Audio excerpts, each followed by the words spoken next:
আল্লাহ রাব্বুল আলামিন ছাড় দেয়, ছেড়ে দেয় না। ছাড় দেয় আল্লাহ, ছেড়ে দেয় না।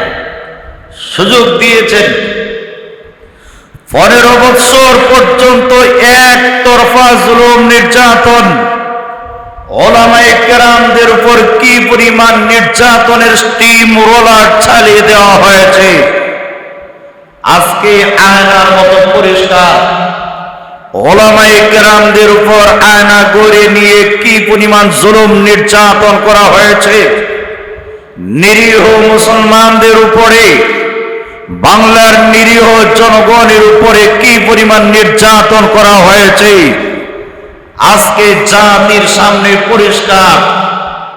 15 বছর পর্যন্ত কি পরিমাণ নির্যাতন করা হয়েছে। তাদের জীবনটা কতই না বিলাসবহুল জিন্দেগি ছিল।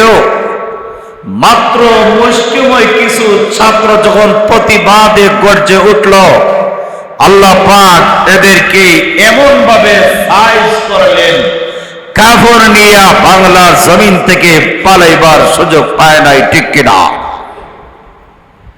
এজন্য আল্লাহ রাব্বুল আলামিন বলেন, وَمَن يُبَدِّلْ نِعْمَةَ اللَّهِ,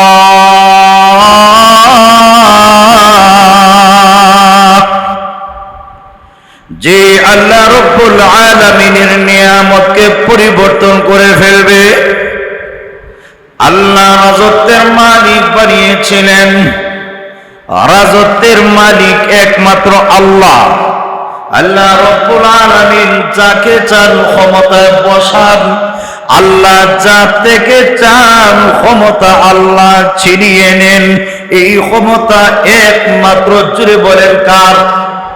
আরো জুড়ে বলেন কার? একমাত্র আল্লাহ। আল্লাহ রাব্বুল আলামিন ক্ষমতা দিয়া পরীক্ষা করেন, ক্ষমতার অপব্যবহার করো কিনা বান্দা। ইতিহাস থেকে শিক্ষা নাও, যারাই ক্ষমতার অপব্যবহার করেছে দুনিয়াতে লাঞ্ছিত হয়েছে, পরকালেও আল্লাহ তৈরি আযাবের মধ্যে গ্রেফতার হবে। জোরে বলেন নাউজুবিল্লাহ।